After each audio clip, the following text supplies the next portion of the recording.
Se você gosta do Jota, conheça agora o Jota Pro. Informações diárias exclusivas e ferramentas únicas para ajudar a definir os rumos da sua empresa. E com o Jota Pro Saúde, você recebe informações exclusivas sobre bastidores do sistema regulatório, resoluções, compras de medicamentos, políticas de saúde, novas tecnologias e projetos de lei que impactam o setor. Você também tem acesso à cobertura das reuniões da diretoria colegiada e das principais decisões tomadas pela Anvisa e pela ANS. E mais, análises exclusivas feitas pelo time especializado de jornalistas do Jota, com auxílio das ferramentas Jota de inteligência artificial. Jota Pro. Não tome decisões no escuro. Acesse www.j.info/pro e conheça mais. Meiruzzi Souza Freitas é graduado em farmácia com habilitação em análises clínicas pela UFMG. É também especialista em tecnologia farmacêutica pela UFF. Em 2007, começou sua trajetória como servidora da Agência Nacional de Vigilância Sanitária, a Anvisa. Em 2020, ficou um tempo como diretora substituta e, em novembro, passou a ocupar efetivamente uma cadeira na diretoria colegiada. No mês seguinte, por unanimidade entre os colegas, recebeu a missão de chefiar a DIRI 2, que é a Diretoria Superior à Área de Medicamentos. Doutora Meiruzzi, você chegou na DIRI 2 num momento super importante para a Anvisa, pouco antes do recebimento dos pedidos de uso emergencial das vacinas para a Covid. Eu queria saber como foi a sua preparação para esse momento de tanta responsabilidade, quais foram as suas principais preocupações e quais foram os comandos dados para as áreas técnicas envolvidas nessa análise. Manuela, eu acho que a preparação ela ocorreu ao longo da carreira. Eu acho que ao longo da minha carreira eu tive a oportunidade de enfrentar desafios, bem no âmbito da saúde pública, desde quando trabalhava, inclusive, na assistência direta, né? Trabalhei em hospitais, sempre trabalhando com emergência, e eu acho que essa preparação vem ao longo da vida. Em especial, eu gostaria de destacar, desde janeiro, né, quando os primeiros indícios da infecção, depois da pandemia, isso trouxe para a gente, cada vez mais, que estava na linha de frente da Anvisa, uma preparação da instituição para enfrentar esses desafios.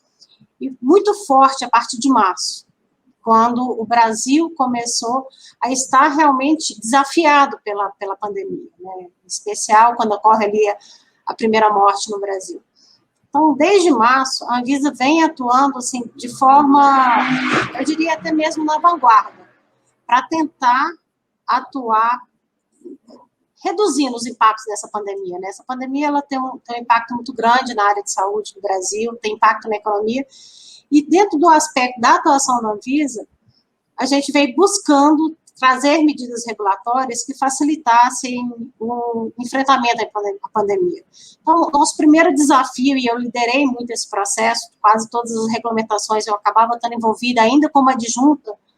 O primeiro desafio foi enfrentar uma realidade que estava faltando álcool em gel nos serviços de saúde, álcool em líquido nos serviços de saúde para os procedimentos de asepsia, como antisséptico. Então, e foi muito estranho, porque pensar, nós somos um dos maiores produtores mundiais de álcool, não tem sentido o Brasil faltar álcool. Então, nesse contexto, fazendo as primeiras medidas regulatórias para que desse amplo acesso ao álcool, inclusive trabalhando com empresas que não eram do ramo da vigilância sanitária, para que essas empresas se adequassem e ofertassem um álcool de qualidade, um álcool que pudesse ser utilizado.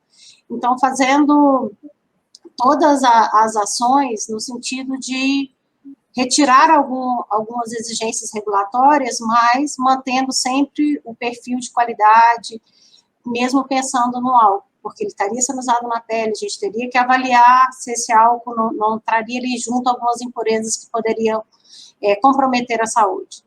Então, isso veio o álcool, veio os EPIs, eu também trabalhei nas regulamentações para facilitar acesso a EPIs. Vindo já como diretora substituta, a gente enfrentou os desafios da ausência de kit diagnóstico no Brasil. Então, trabalhei também fortemente nessa direção para favorecer acesso ao kit diagnóstico, aos ventiladores, inclusive trabalhando com empresas que não eram do ramo, para que essas empresas pudessem ampliar a produção de ventiladores pulmonares no Brasil. Enfrentando junto ao Congresso, discutindo com o Congresso as medidas regulatórias que estavam sendo adotadas. Então, acho que dentro desse campo de um ano, eu acabei me amadurecendo mais ainda essa minha atuação próximo do acesso e da importância da saúde pública, em especial no contexto de pandemia. E todas as regulamentações, eu participei muito próximo. A submissão contínua, quando a Gerência Geral de Medicamento, baseado já no que era feito nos outros países, trouxe a possibilidade dos processos serem entregues à Anvisa, as informações serem entregues à Anvisa de forma, à medida que as empresas teriam acesso às informações, ela gerava os dados, ela submetia esses dados para a Anvisa, que coaduna como processo de submissão contínua.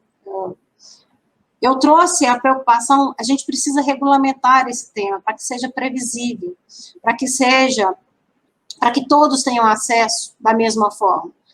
O próprio guia de autorização de uso emergencial, fui olhando os modelos, como o mundo estava trabalhando, ainda na atuação na 4ª diretoria, provocando também os meus colegas diretores, que a gente precisava avançar nessa medida regulatória, que ia ser essencial para o Brasil. Então, quando eu cheguei à 2ª diretoria, efetivamente, para liderar o tema, considerando também a minha experiência dentro da área de registro de medicamentos, né, foi a área que eu entrei na Anvisa, que pese a minha formação estava muito mais ligada à parte de serviços, a hospitais. Quando eu cheguei na Anvisa, eu fui trabalhar na área de registro de medicamentos similares, e que me deu medicamentos similares, eu diria que me deu uma grande base para trabalhar com os processos de registro. Pelo processo de adequação, o Brasil estava adequando os medicamentos similares, então foi um grande aprendizado para mim ter trabalhado na área de registro de medicamentos similares. E tive desde 2009, seguindo sempre na frente de alguma área para conduzir algum tema dentro da casa, e fui superintendente de medicamentos e produtos biológicos. Então, quando cheguei para liderar o tema, muito desses processos eu conhecia na raiz, de como era feito na raiz. E, nesse sentido, o primeiro desafio foi entender melhor como o processo estava ocorrendo no âmbito da Gerência Geral de Medicamento e com o setor. Então, eu assumia no dia 22, eu fiz reunião com todas as empresas que estavam desenvolvendo vacinas, aqui no critério de estudo clínico no Brasil, para se aproximasse, entender por que essas empresas ainda, a gente já tinha feito o arcabouço regulatório, que poderia ter uma autorização de uso emergencial, que poderia ter um registro, o que efetivamente estava ocorrendo que não se traria essa petição para a Anvisa. Por que a gente ainda não tinha no Brasil um pedido de autorização de uso emergencial?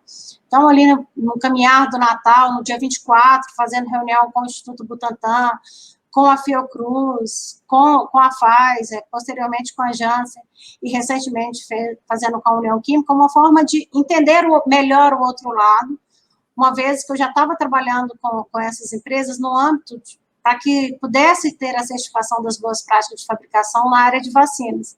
Então, acho que esse foi o primeiro desafio enfrentado, de organizar os processos da área de uma maneira de trazer mais visibilidade e transparência para as nossas ações. A gente precisava comunicar com a sociedade o que a gente estava fazendo e qual era a importância dessa avaliação. Então, para mim, eu sempre fui muito favorável às questões relacionadas à transparência. Inclusive, quando a gente publicou o primeiro parecer público de avaliação da Anvisa, isso foi feito no ano de 2015. Isso foi uma busca que eu, enquanto superintendente, eu publiquei uma portaria para que os pareceres de avaliação de registro de medicamento tivessem a possibilidade de serem pareceres públicos.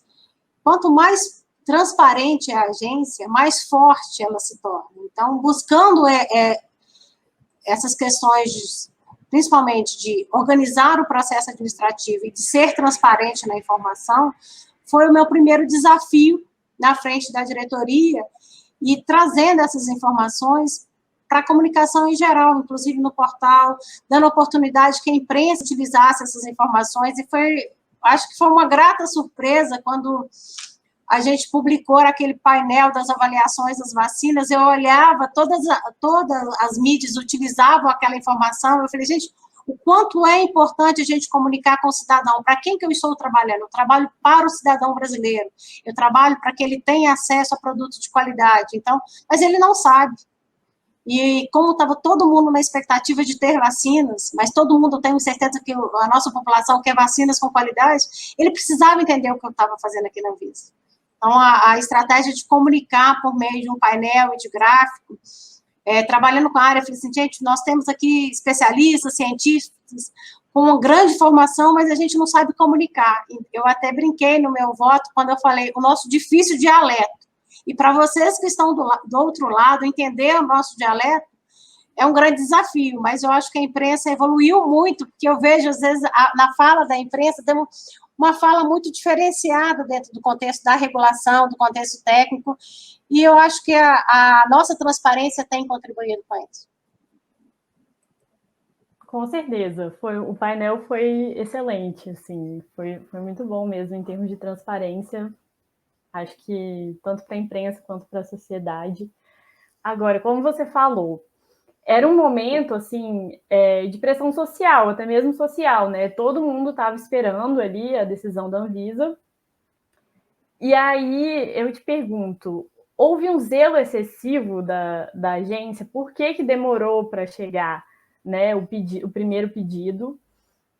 E é isso, houve um zelo excessivo ou a Anvisa realmente cumpriu ali o seu papel? Manuela, eu acho que não houve um zelo excessivo. Eu acho que chegou no momento que as empresas tinham os documentos para apresentar, né? Eu acho que também entendeu melhor quais eram as estratégias da autorização de uso emergencial. Lembrando que era um regulamento novo, e muitas vezes, durante esse processo, vocês perceberam fortemente que as empresas trouxeram esses documentos durante o processo. Então, o que me parece é que as empresas também precisavam de um tempo para organizar essas informações regulatórias para trazer para a Anvisa. E eram empresas que a gente já vinha submetendo informações à Anvisa. Então, quando as empresas entenderam que ela tinha um pacote de informações mínimas que já poderiam ser submetidas para autorização de uso emergencial, as empresas submeteram. Isso, inclusive, foi um complicador, porque a gente estabeleceu uma meta de 10 dias, entendendo que a gente receberia o processo no tempo zero. Ele estaria com as informações, por mais que a gente estivesse lá se reunindo, informando como deveria ser submetido. Foi um grande desafio, e quando a própria Fiocruz resolveu trazer o processo, a Fiocruz estava trazendo um processo de informações totalmente diferente do que havia sido até aquele momento, né? Foi naquele momento que ainda bem, né, acho muito positivo o fato da Fiocruz da AstraZeneca ter trazido o pacote de informações, mas era um pacote de informações novos. A gente não tinha participado ainda das discussões relacionadas à produção que estava ocorrendo na Índia, que é o processo da Fiocruz. Então, quando nos deparamos com as informações que vinham do Sero, tinha que fazer uma correlação direta com as informações do que a gente já vinha avaliando. Então, essas informações também foi chegando no momento que o processo havia sido submetido, em que pese a Fiocruz já ter trazido um grande volume de informações inicialmente, o processo também foi ajustado ao longo. Mas eram vacinas que a gente tinha um maior conhecimento, por ter participado do desenvolvimento clínico, por ter chegado na Anvisa desde o início. Então, a gente foi se superando e o setor também se superando. Mas esse zelo, o zelo principal é a preocupação de atestar a qualidade dessa vacina. E eu lembro que dia 24, agora de janeiro, a Organização Mundial da Saúde trouxe um documento muito interessante, na minha opinião, sobre as questões relacionadas a vacinas no mundo. E nesse documento, a Organização Mundial da Saúde ela remete e faz um apelo, inclusive. Me chama a atenção quando você faz a tradução, vem a palavra apelo, para que sejam entregues vacinas no âmbito do COVAX Facility, da Organização Mundial da Saúde, para que sejam entregues às diversas nações que precisam ser vacinadas, mas ela faz um apelo nesse documento da Organização Mundial da Saúde, que ela cita assim, que é essencial que os rigores e padrões internacionais de qualidade, eficácia e segurança sejam mantidos em todas as vacinas a serem distribuídas pelo mundo. Então, foi a mim confortável ler esse documento pela referência que a Organização Mundial da Saúde é em vacinas, para o Brasil e para o mundo. Então, não é uma preocupação da Anvisa, especificamente, não é uma preocupação, algumas vezes, corporativistas, como algumas vezes foi citado como uma preocupação corporativista, mas é uma preocupação como saúde pública. Essa vacina é importante que chegue, é importante que a gente tenha acesso ao maior número de vacinas, independente da sua origem. Mas a gente precisa testar, não porque precisa do selo Anvisa, mas é porque a população tem o direito de receber uma vacina com qualidade, eficácia e segurança. Uma das questões que foram colocadas é que lá fora já estava havendo a vacinação muito antes do Brasil. As agências reguladoras do exterior, né, elas foram um pouco mais flexíveis que a Anvisa, ou isso tem mais a ver com a estratégia mesmo de quem estava desenvolvendo a vacina? Manuela, as agências internacionais, em especial, e quando a gente fala onde teve as primeiras autorizações de uso emergencial, tanto no Reino Unido, que foi a MHRA, em seguida também teve da agência americana, a FDA, essas agências utilizaram guias muito semelhantes aos guias da Anvisa, né? Então, lembrando que quando os Estados Unidos fez o primeiro guia do uso emergencial de vacina, foi dia 20 de outubro. E em novembro, a Anvisa fez o guia. Então, muito, muito próximo, inclusive. Acho que em termos de requisito regulatório, em termos de tempo, principalmente quando a gente compara a estrutura dessas agências, eu não diria que a Anvisa demorou, inclusive, em fazer um instrumento regulatório que fosse permitido o uso de autorização de uso emergencial. Mas essas vacinas que foram autorizadas nesses países eram vacinas que estavam sendo fabricadas, inclusive nesses países, já estavam em fabricação, já estavam em comunicação direta com as suas autoridades. O que eu acredito que o que tenha demorado um pouco mais o Brasil, se a gente for considerar demora em relação aos outros países começar a vacinação, era que não teria que ter vacinas no Brasil, ou possibilidade de proximidade de chegar vacina no Brasil para que fosse concedido autorização de uso emergencial. E eu queria lembrar aqui que os dados do Brasil, inclusive dados relacionados aos estudos clínicos conduzidos no Brasil, tanto para a vacina da Pfizer como da vacina da AstraZeneca, foram apresentados às outras autoridades para que eles avaliassem no sentido de garantir uma avaliação técnica a partir de dados coletados no Brasil. E por que isso? Porque o Brasil tem uma boa regulamentação de pesquisa clínica, porque a gente segue as diretrizes que é semelhantes às diretrizes da OMS, as diretrizes dos Estados Unidos, as diretrizes da Europa.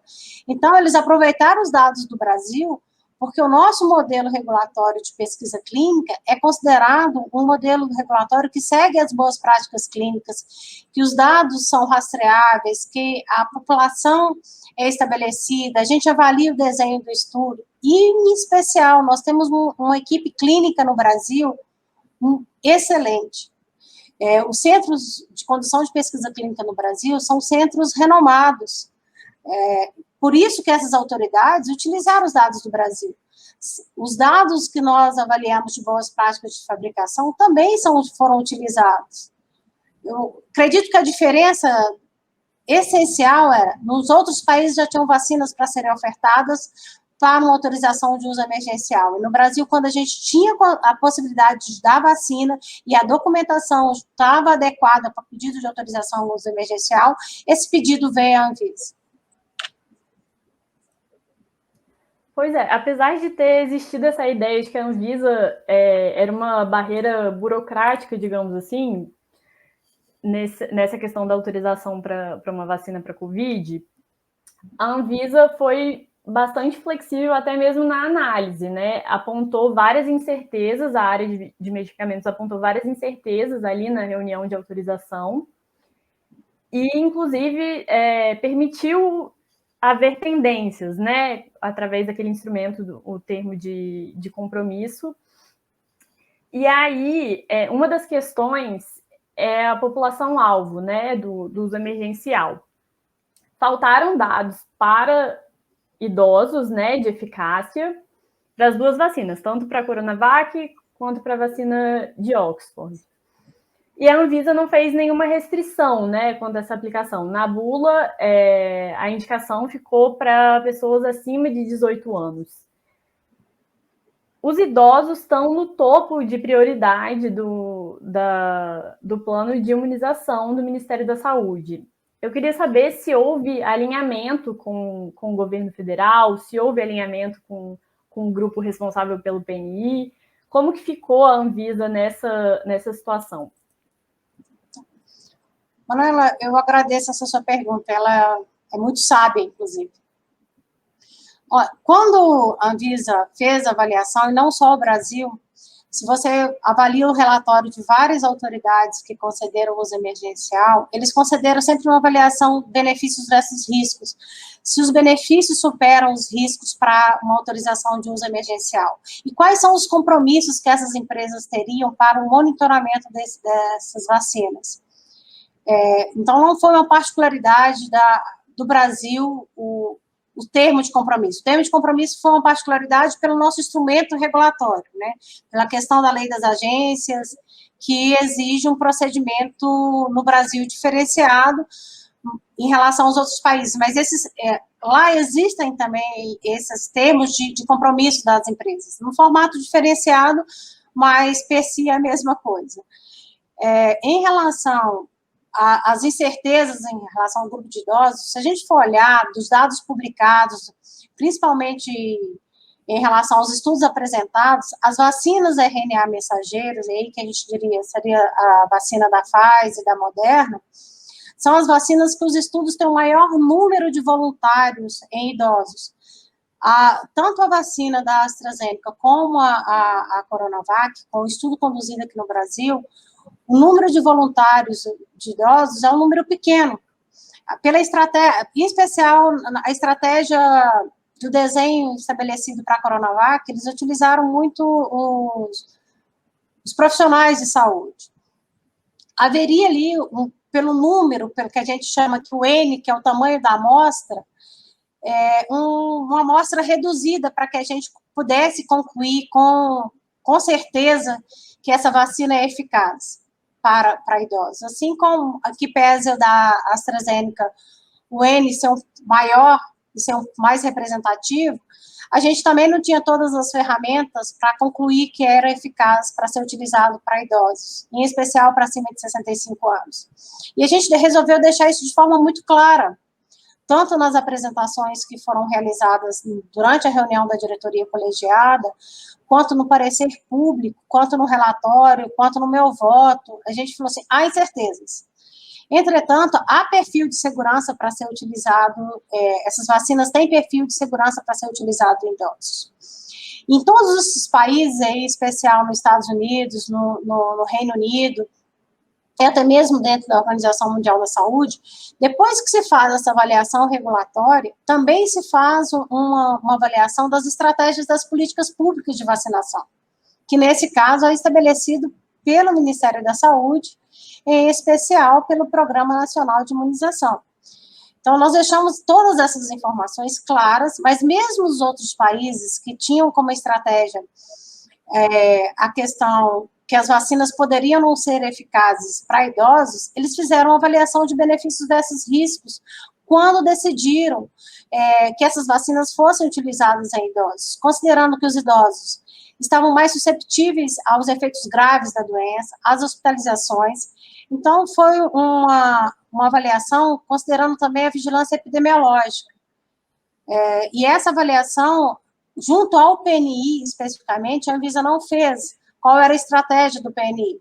Entretanto, essas informações foram dadas, essas são informações públicas que a gente vem cada vez mais ressaltando essa condução de fazer de forma pública e transparente.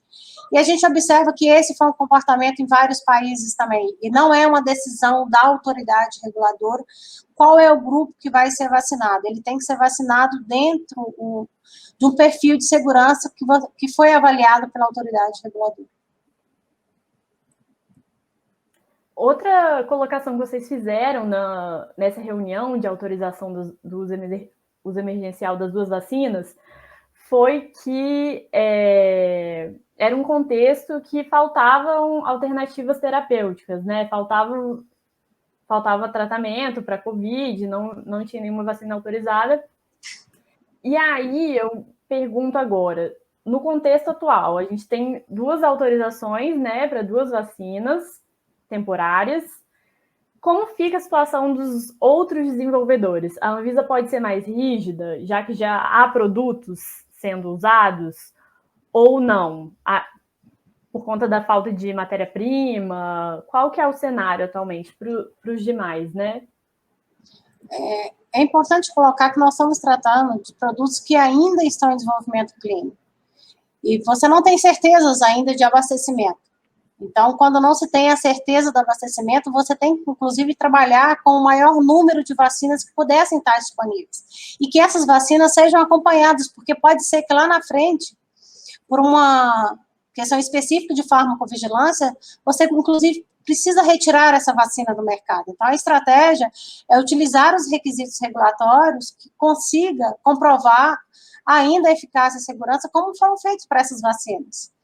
E eu queria destacar, nós enfrentamos fortemente, eu participei muito desse processo, quando foi colocado ali em junho, salvo engano, junho, que havia uma crise de anestésicos no Brasil, né? Anestésicos, relaxantes musculares, sedativos, utilizados nos pacientes que estavam internados e precisavam ser entubados.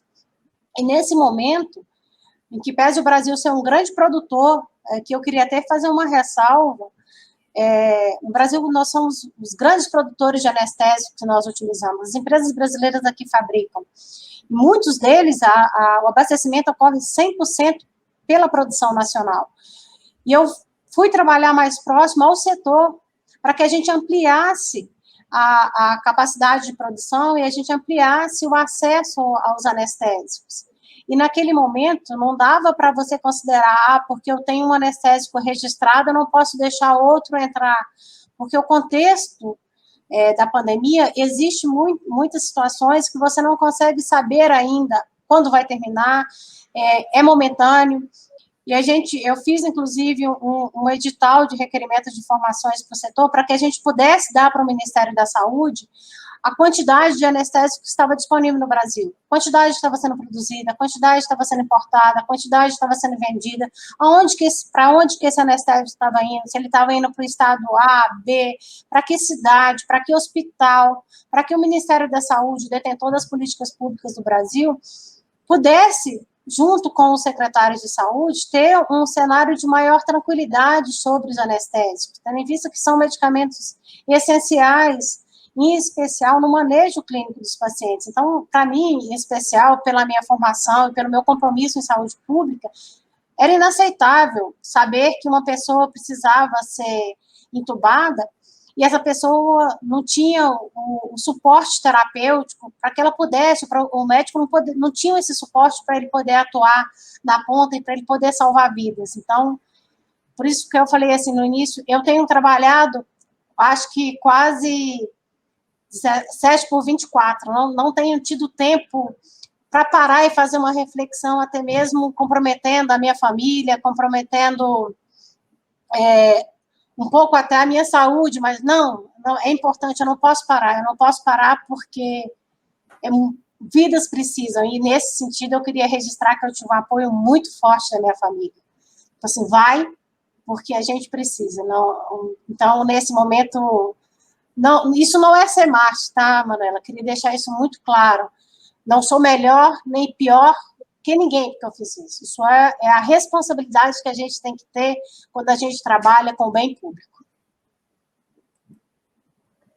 E agora, doutora Meiruzi, há um apelo muito grande pela Sputnik V, da Rússia. E a Anvisa já informou algumas vezes que faltam dados, né? Tem pendências ali tanto para o pedido de estudo em fase 3 aqui no Brasil, quanto para o pedido de uso emergencial. Eu queria saber o que está faltando para essa vacina e se isso não pode ser superado, né? Assim como no caso do Butantan teve o termo de compromisso, isso é superável ou não? São dados realmente fundamentais para a análise da Anvisa. Eu acho importante contextualizar o momento que as duas vacinas estavam em estágios bem diferentes para que pudesse ser permitido um termo de compromisso ao Instituto Butantan. E o próprio conhecimento, desenvolvimento que o Instituto Butantan tinha da vacina. Eu, sinceramente, espero que a vacina Sputnik, ela supere todas essas pendências, e eu acredito fortemente que a empresa vem buscando superar essas pendências, porque a empresa também tem um compromisso de entregar uma vacina de qualidade. Ela também é responsável por esse ponto. Como foi uma vacina que nós não participamos do desenvolvimento clínico dela, e a empresa, quando foi ter mais acesso a essas informações, o estágio de desenvolvimento clínico dessa vacina nos outros países estava bem avançado. Então, tem informações que a gente colocou para a condução de estudo clínico no Brasil que são essenciais para proteger os pacientes que vão ser voluntários. Mas eles também são essenciais se a gente tivesse todos os itens superados para um uso emergencial. Então, essas informações são informações que, inclusive, sustentaria uma avaliação de uso emergencial. Certamente, se os dados que tivessem presente fossem capazes de uma conclusão assertiva, mesmo com todas as incertezas que a gente sabe que uma vacina em desenvolvimento tem, ele não seria empecilho da nossa avaliação. O problema é que, nesse momento, ainda falta documentos que a gente considera dados, não nos parece ser colocado como folhas de papel. Falta dados para que a gente consiga fazer uma avaliação e falar assim, não, essa vacina, os benefícios dela superam os riscos. É uma nova tecnologia, inclusive eu diria que é uma tecnologia mais avançada, é difícil comparar o mais avançada, mas é uma tecnologia mais complexa. Acho que o melhor termo é complexa. Ela tem uma complexidade maior do que a vacina de adenovírus, que é a vacina da AstraZeneca e da Janssen. Ela é uma vacina como se fosse um pool de vacina, uma mistura de substâncias que a gente precisa avaliar. Pode ter uma resposta de eficácia melhor, mas também pode ter um risco maior. Então, só a partir da avaliação desses dados é que você consegue falar assim, olha, os benefícios dessa vacina superam os riscos. Acredito que vai acontecer.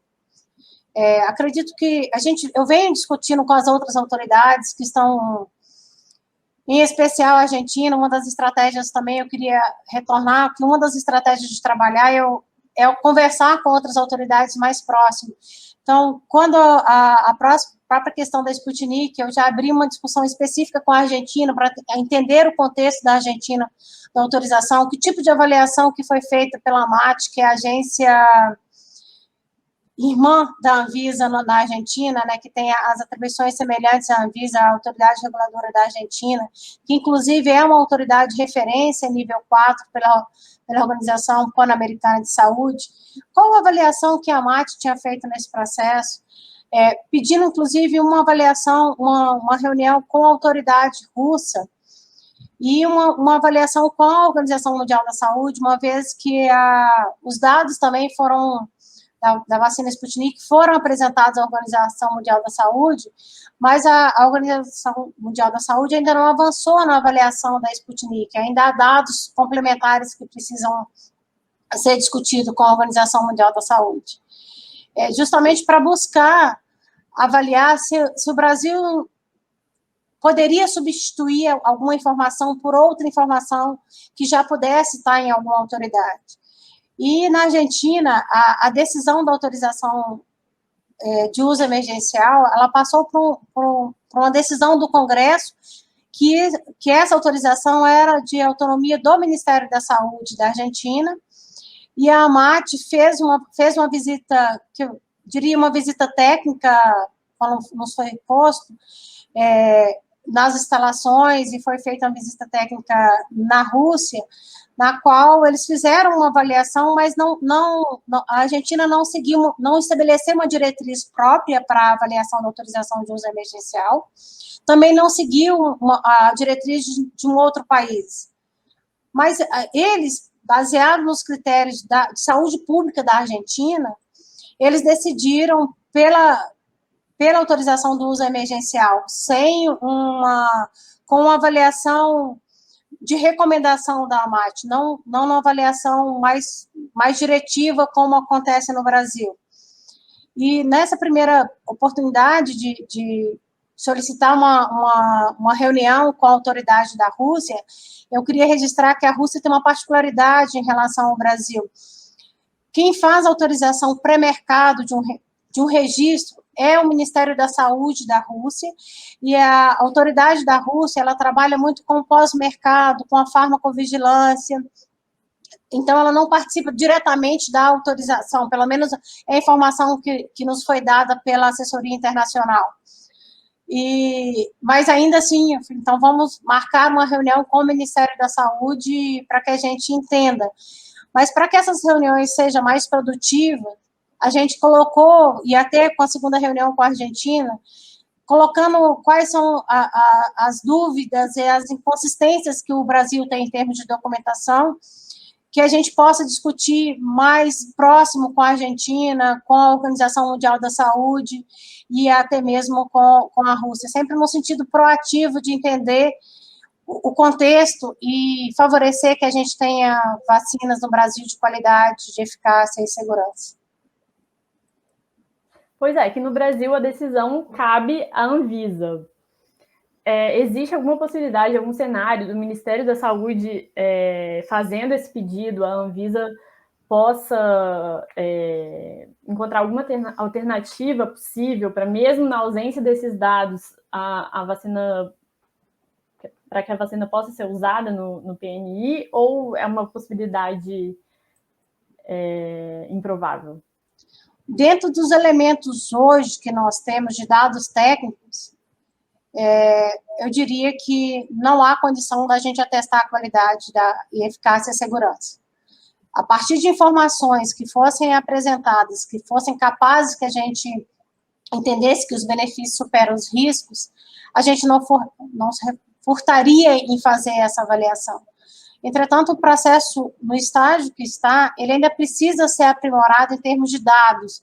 Pode ser que, inclusive, os dados já existam, mas a gente ainda não tem esses dados para que a gente possa avaliar. O ideal é que a gente tenha o maior número de vacinas, e não é a Anvisa que vai fazer essa barreira. O que a gente vai decidir é o que nos tem competência, é garantir que essa vacina chegue ao PNI com qualidade. Se tiver uma decisão que seja no âmbito legislativo, ou então no âmbito que supere a atuação da Anvisa, a gente tem que respeitar uma decisão que supere. Agora, o que eu percebo é que a população também quer utilizar a vacina com esse ateste. Então, não sei se seria uma boa estratégia. Agora, pensando na área de medicamentos, né, de uma forma mais abrangente, a Anvisa conversou com algumas farmacêuticas. Eu lembro que um pouco depois do início da pandemia, se falava muito do Remdesivir e uma possibilidade de uso emergencial, né? A farmacêutica tentou isso aqui, e mais recentemente, uma outra farmacêutica, acho que foi semana passada, teve uma reunião sobre terapia monoclonal. Seria demais, nesse momento, pensar no uso emergencial para medicamentos? Isso vai ficar restrito às vacinas? Qual que é a sua visão? Eu cheguei até a discutir mais atrás sobre a questão para medicamentos, né? Eu acho que a própria proposta profilática que a vacina traz, no contexto também de saúde pública, tanto da proteção individual como coletiva, a vacina tem um impacto maior. Ela tem uma estratégia de alcance de benefício de saúde pública mais significativa. Entretanto, os dados iniciais, lá na época que eu participei um pouco mais próximo desse processo do Remdesivir, eram dados muito iniciais para justificar uma autorização de uso emergencial. Acho que nesse momento, principalmente no contexto de pandemia, não dá para descartar as possibilidades. Tem as possibilidades terapêuticas, em especial no momento em que você tem praticamente medicamentos que são utilizados ali no suporte à terapia, né? No suporte, a gente tem alguns medicamentos sendo utilizados no âmbito hospitalar, mas sempre no suporte, não temos ainda nenhuma autorização, nem no Brasil ainda definitiva. No Brasil nós não temos registrado aqui na Anvisa, mas mesmo quando a gente acompanha a questão do Remdesivir fora do Brasil, ainda não tem uma autorização, uma avaliação definitiva que para indicação à COVID, que tem uma resposta terapêutica importante para a redução. Nesse momento, em especial nesse primeiro mês, o meu foco maior foi trabalhar com as vacinas. Mas, na minha visão, eu já tenho trabalhado de pensar em outras alternativas, inclusive para a gente aproximar mais o Brasil na segurança regulatória de utilizar a avaliação por meio dos procedimentos de RELISE, que é muito forte em algumas autoridades, mas essas seria principalmente para os modelos de RELISE que o Brasil poderia adotar. Eu venho discutindo isso e eu não tenho muito tranquilidade, aliás, muitíssimo pelo contrário, tenho a tranquilidade de colocar dessa forma, porque isso estava presente na minha sabatina. Isso é uma das minhas metas de atuar frente à diretoria, na oportunidade de estar como servidora da casa, na frente da diretoria, porque a avaliação por RELISE, em que pese alguns achar que a gente estaria enfraquecendo a Anvisa, muitíssimo pelo contrário, a gente está fortalecendo a regulação mundial, a gente está fortalecendo o controle mundial. Então, nesse sentido, eu liderei em 2019, mais próximo e até em 2020, para que o Brasil pudesse ser um membro de adesão do Programa de Inspeção Farmacêutica, de Cooperação Farmacêutica, e que isso pudesse trazer benefícios para a avaliação da Anvisa e segurança para o produto que está aqui comercializado no Brasil, não só no aspecto de ser um título da Anvisa ser membro desse sistema de cooperação com inspeção farmacêutica, conhecido como PIX, mas o que reflete ser PIX, né? Qual que é a importância de ser PIX? A importância de ser PIX é porque a gente tem uma teste de qualidade sobre os produtos que são comercializados no Brasil, disponibilizados à nossa população, porque os produtos aqui fabricados ganham esse selo e também favorece que o produto brasileiro chegue a outros mercados, porque toda a população merece acesso a esse tipo de produto. E no PIX, você utiliza tem muitas informações de RELISE. Por exemplo, quando a gente tem um produto que teve um desvio de qualidade no país, ele teve um recolhimento lá naquele país, a gente recebe um alerta, a gente já verifica se esse produto está aqui no Brasil, para a gente fazer um alerta de recolhimento. Então, não ganha-se só na questão da certificação da fábrica, ele ganha todas as estratégias de controle pós-mercado. Então, eu busquei bastante, junto com a equipe técnica da Anvisa, para que o Brasil pudesse ser membro do PIX, né? Então, a gente teve êxito nesse processo. O Brasil ser membro também do fórum, que é conhecido como Fórum do CH, isso também eleva a qualidade regulatória do Brasil. Para refletir, isso tem que ter um reflexo. E nesse reflexo é que a gente consiga melhorar as estratégias e procedimentos e redução dos tempos regulatórios. Então, a gente utilizar o RELISE para reduzir tempo regulatório. Nessa oportunidade, eu queria colocar, Manuela, que muito me preocupa alguns projetos de lei em que coloca registros automáticos. Isso é um enfraquecimento do país, é um enfraquecimento da produção nacional, é um enfraquecimento da qualidade dos produtos que seriam disponibilizados à nossa população. E é muito interessante colocar que, principalmente os produtos novos, esses produtos, cada vez mais, eles chegam mais rápidos à população pela busca. As pessoas buscam cada vez mais as melhores tecnologias, né? As tecnologias mais novas. em que pese, algumas vezes, as tecnologias já existentes serem as mais seguras. É sempre importante, cada vez mais na área da terapia, a gente vai estar sendo desafiado com terapias mais novas. E um exemplo disso muito forte seria as terapias gênicas, seria as terapias celulares, e que alguns países consideram, acaba incluindo um pouco ali no misto de produto caracterizado como medicamento. Esses produtos, quando são autorizados nesses outros países, existem vários termos de compromisso com as suas autoridades, que refletem as características da população daquele país. Então, a gente perderia também não ter uma avaliação aqui, porque quais seriam os compromissos que a empresa faria com o Brasil de acompanhar, de fazer uma avaliação considerando as características da nossa população, de trazer uma farmacovigilância robusta para o Brasil, de trazer a questão do preço também para o Brasil, né? Então, a que preço que esse produto estaria aqui no Brasil, né? Quais seriam os custos para a saúde pública do país? Então, cada vez mais, a gente tem que buscar as estratégias de otimizar os prazos, otimizar as ações, mas fortalecer essa avaliação, fortalecer o nosso controle, passar a gente ter os laboratórios públicos conseguindo fazer análise dessas terapias. E, para isso, o processo, quando ele vem para a Anvisa, a gente trabalha também com a rede de laboratórios de controle, que a gente chama, conhecido como os LACENs.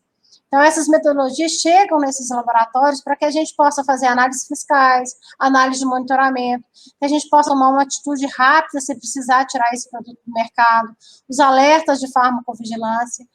Então, o contexto do registro, ele perpassa por mais informações do que conceder um número pela avaliação e ter lá um número de registro concedido pelo Ministério da Saúde. E aqui eu queria fazer uma ressalva, que a gente concede o registro OMS, porque a gente ainda tem uma lei de 1976, que ela, se a gente for olhar, é uma lei muito boa, principalmente no contexto da proteção.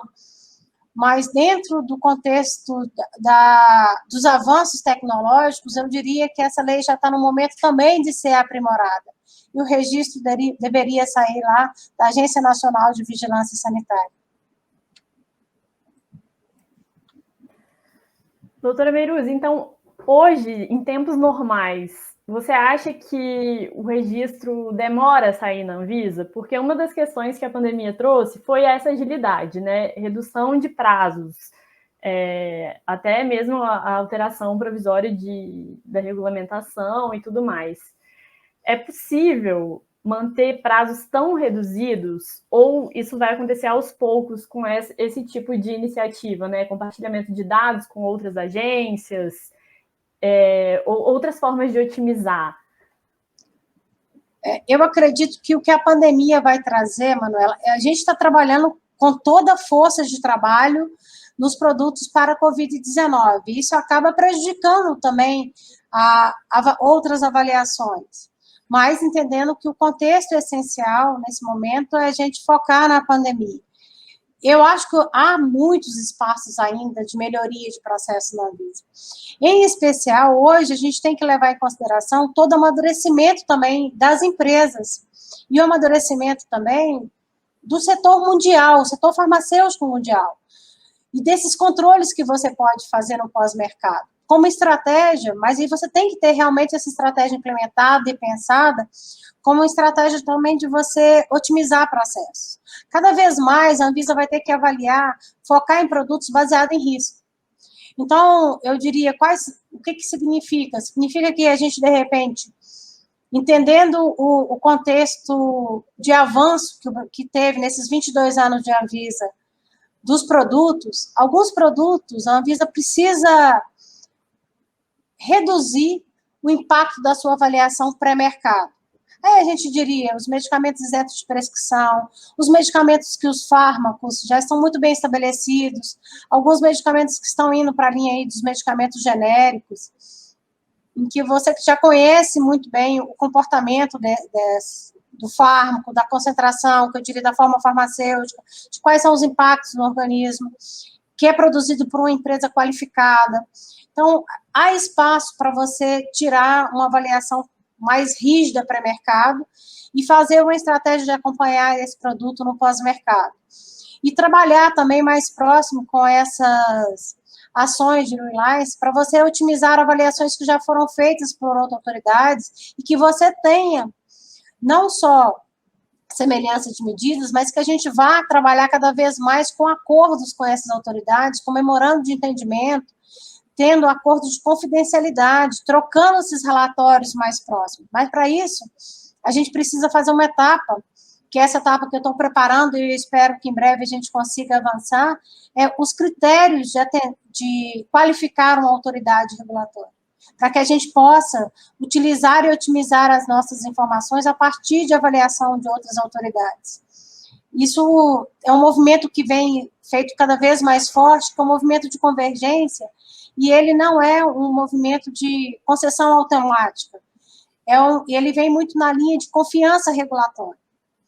Recentemente, a gente teve avanço, principalmente com a Suíça, quando a gente fez acordo com a Suíça de troca de relatório e concessão praticamente, uma avaliação que eu diria praticamente automática de uma concessão de boas práticas de fabricação, com o aceito do nosso relatório para que eles certifiquem e a gente aceita o relatório deles para uma certificação no Brasil.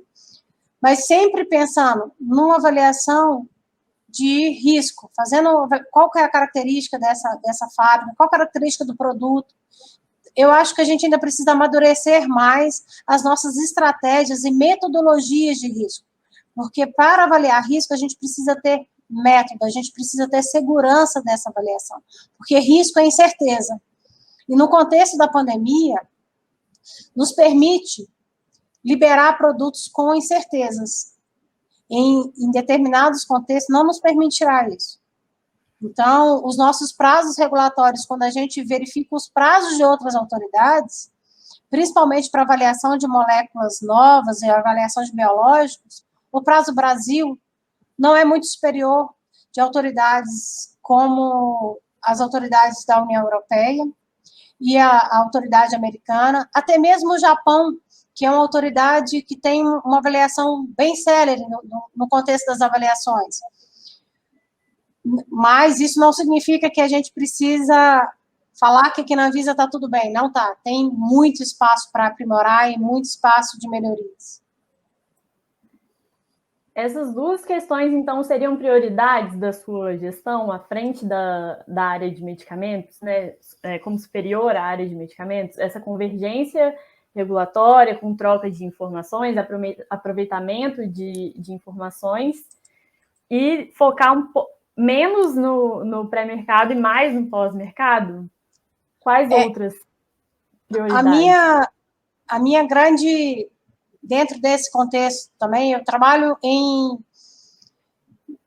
3 prioridades dentro do meu processo de gestão à frente da Anvisa, independente de qual diretoria eu vá estar à frente, tá?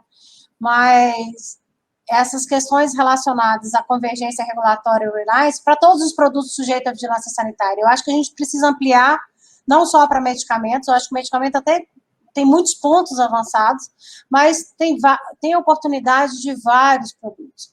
Para alimentos também é a oportunidade de ampliar e deixar de forma previsível. O Brasil se aproxima muito da avaliação da Europa na parte de avaliação de segurança alimentar. Tem o próprio agrotóxico, tem a questão de produtos para a saúde. Eu acho que tem uma gama de produtos que a gente precisa aproximar essa avaliação cada vez mais convergente com os pares que têm essa similaridade de medidas.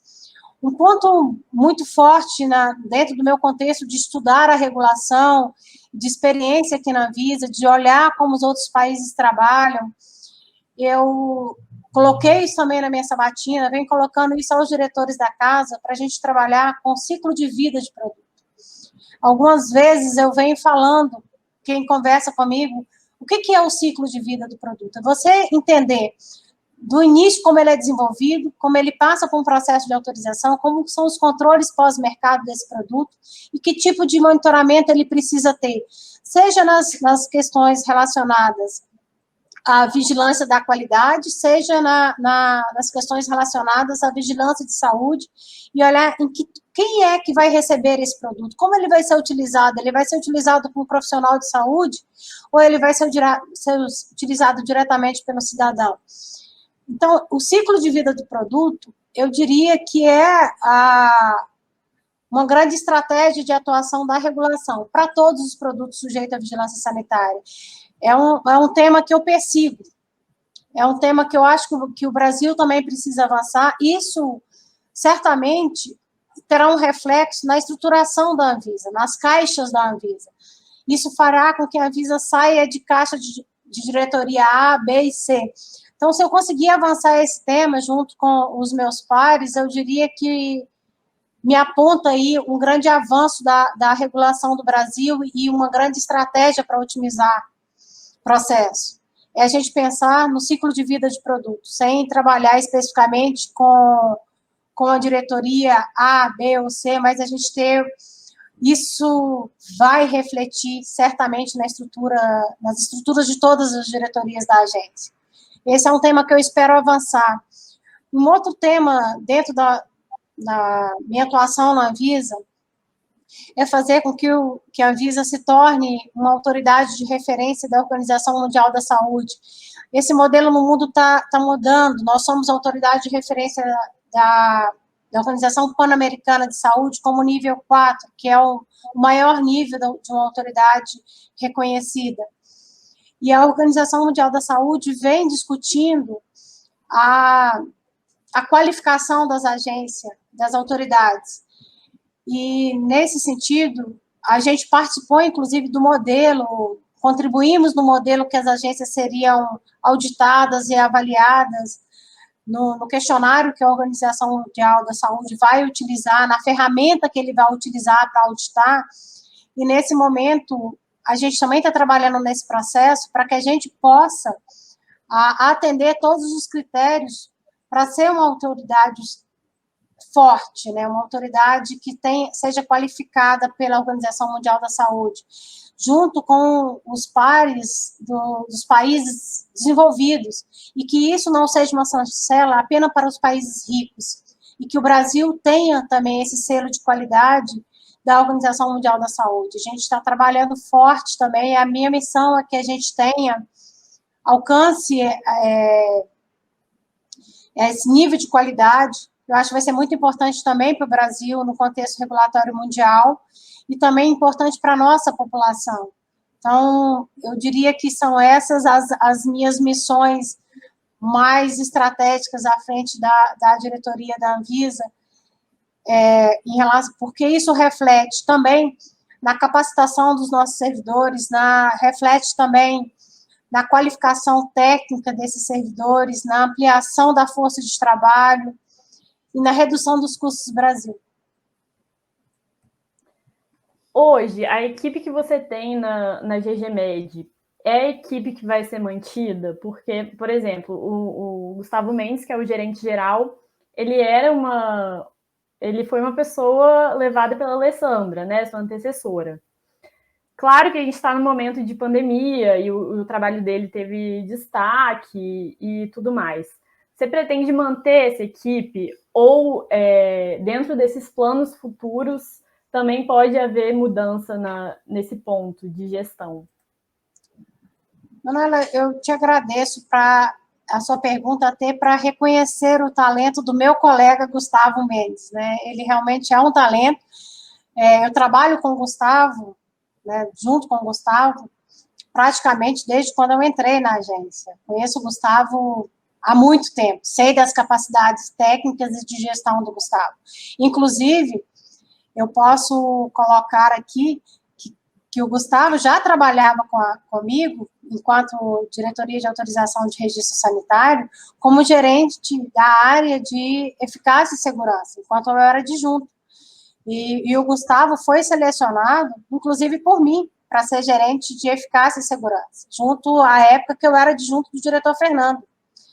Então, o Gustavo, ele foi muito importante, está sendo muito importante nesse momento, porque ele conseguiu, com a habilidade dele, comunicar com a sociedade o nosso dialeto técnico. Diria que ele tem essa capacidade com muita fluidez, muito melhor do que eu. ele comunica melhor que eu o nosso jargão. E o Gustavo tem sido muito habilidoso nessa liderança. E, certamente, todo o talento da casa precisa ser valorizado e precisa ser colocado aonde está. Né? Com esse processo de reestruturação, o Gustavo tem um perfil muito forte de eficácia e segurança. Ele tem isso desde a base dele vindo aqui da Anvisa. Então, eu diria que cada vez mais o Gustavo é um líder de eficácia e segurança. Mas outros líderes na casa também nós temos nesses pontos. Então, eu acho que não há que se discutir nesse momento troca de gestão. Eu acho que quando a gente discutir o ciclo de vida de produtos, tiver informações, talvez o Gustavo tivesse melhor posto na liderança do tema de eficácia e segurança. Hoje, o formato que é a gerência geral de medicamento, cai para esse gerente geral muitas demandas e que muitas vezes vai fazer com que ele não tenha tempo de refletir as melhorias de processo. E não pode conseguir, às vezes, fazer uma melhor gestão nesse sentido. Então, eu acho que o meu compromisso nesse sentido é fortalecer os gestores técnicos, mas colocar que eles pensem também mais forte no processo de gestão. Agora, mudando um pouco de assunto, eu queria falar do varejo farmacêutico. Tem um caminho de ampliação dos serviços, né, ofertados nas farmácias, e você já falou numa reunião de diretoria colegiada que, havendo uma ampliação, também é necessário repensar o nível de risco, né? Tornar mais rígido, tornar essa avaliação mais rígida, já que vai haver ampliação.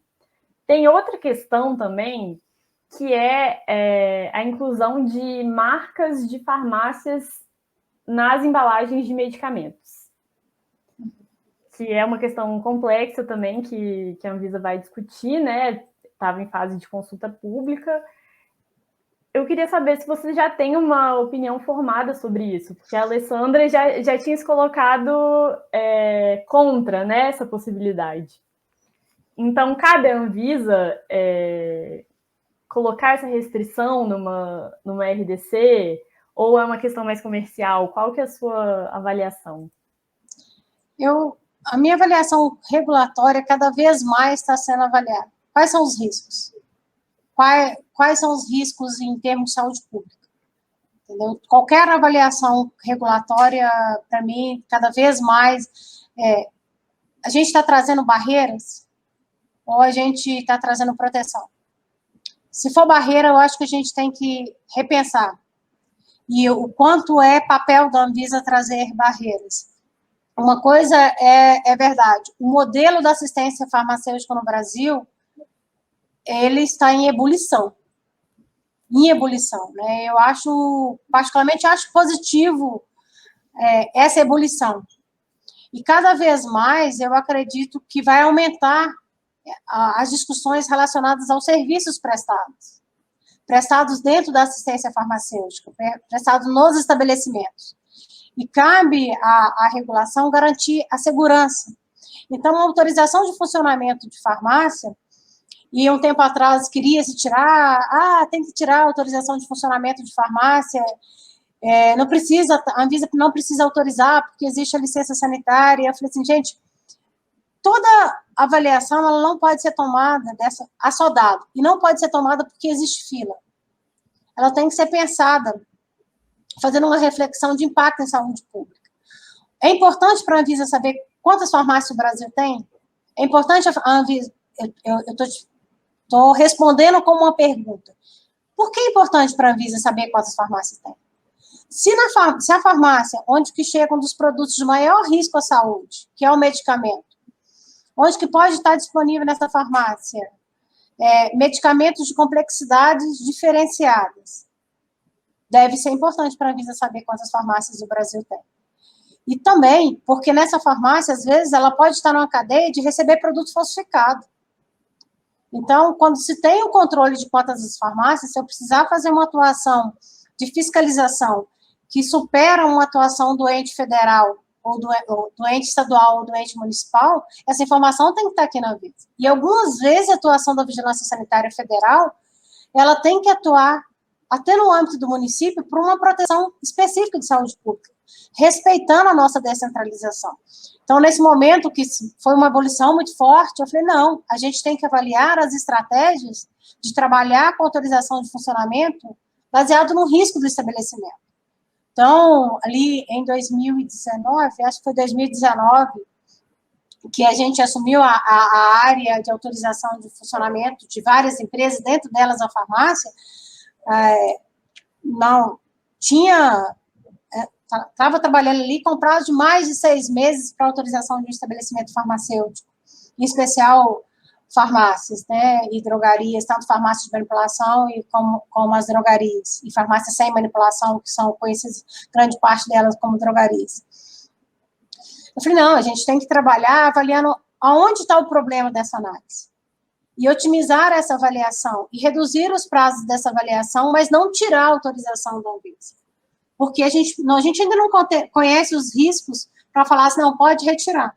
Então, eu trabalhei até muito forte nesse sentido. Na época, a gente tinha mais de 6 mil processos, trabalhando aí com processos com mais de 180 dias para ser concedido. Conseguimos trazer isso numa meta para 30 dias e trabalhar cada vez mais com prazos menores. 30 dias é o ideal? Ainda acho que não, ainda tem que otimizar, a gente precisa sistematizar ainda para trabalhar com prazo menor.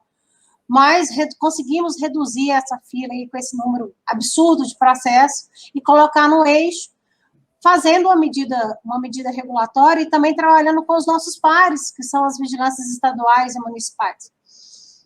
Mas, quando eu falo nos riscos de uma autorização de funcionamento, uma farmácia que vai dispensar medicamentos, ela tem um perfil de segurança. Uma farmácia que vai dispensar, que vai ter uma sala de vacina, que vai ter uma sala de exames, que pode ser feito, que seja a medida de glicose, que seja outras medidas, que seja, agora que a gente liderou e aprovamos para o exame da Covid, em especial esses testes rápidos serem feitos em farmácias, ela tem um perfil de risco diferenciado, ela tem um perfil de biossegurança diferenciado.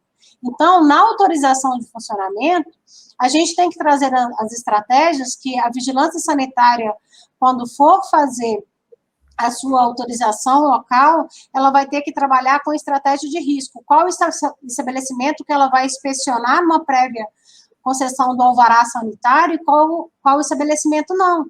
Nessa estratégia, a gente vai trabalhar ofertando serviços de qualidade. Então, eu acho que cada vez mais essa ampliação de serviços vai refletir nas estratégias regulatórias de trabalhar com normas mais rígidas e com normas menos rígidas, a depender do risco. Agora, em especial, relacionada à marca de um produto com estabelecimento, a marca do medicamento, o estabelecimento ter a marca refletida no seu produto, é um contexto que tem que se discutir muito no âmbito do risco. E do que seria, qual é o impacto regulatório? Qual é o impacto regulatório no nível comercial? Qual é o impacto regulatório no nível da segurança? Eu diria que não existe uma posição fechada. Existe, sim, cada vez mais, sempre abertura para discussões, considerando o risco e a importância sanitária. Doutora Meiruzi, vamos chegando ao fim da entrevista. Para finalizar, eu queria que você falasse como você espera ver a Anvisa daqui a uns anos, quando estiver na sua hora de deixar a diretoria colegiada, né? Qual vai ser o seu legado como servidora que ascendeu a essa posição e chegou ao alto escalão da agência? Eu acho que o meu primeiro legado tem que ser formar pessoas, ter outros servidores que cheguem a essa posição, porque nós conhecemos a instituição, nós conhecemos a regulação, e entender que a gente precisa ampliar essa força para a gente fortalecer a instituição. Então, eu queria deixar como legado que eu seja um exemplo para os meus colegas que eles entendam que todos são capazes de estar nessa posição. Que a gente precisa trilhar, mas é importante trilhar uma carreira na casa. É importante trilhar essa trajetória de passar por gestões diferenciadas, por trabalhar em áreas diferenciadas, isso te dá uma visão de casa muito grande, de conversar com outros players, em especial com outras autoridades, que deixam um legado de formar pessoas e formar gestores. E também a ideia, um legado que a gente trabalhe sempre com respeito ao outro e respeito às diferenças. E que o Brasil seja cada vez um país mais seguro para o investimento no âmbito farmacêutico, no âmbito dos produtos que nós regulamos, e que a agência seja reconhecida nacional e internacionalmente. Eu acho que é esse o meu legado. E deixaria com muita tranquilidade o trabalho nessa cadeira, que nesse momento eu estou exatamente sentado na mesa da diretoria, na minha mesa de trabalho como diretora, entender que, saindo dessa mesa, eu também volto a trabalhar como especialista dentro da avaliação do meu processo, como especialista, de forma tranquila, e isso, para mim, não é nenhum demérito, muitíssimo pelo contrário, é uma honra ser especialista dessa casa, e é uma honra servir a população na carreira de especialista. Então, o meu legado é fortalecer, é sair daqui e saber que a agência está mais forte. Muito obrigada pela sua disponibilidade, pela participação, e até a próxima. Tá certo. Muito obrigada, Manuela, obrigada a todos, e espero ter contribuído um pouco com esse processo de falar um pouco mais do que é a Anvisa. Eu te agradeço por isso.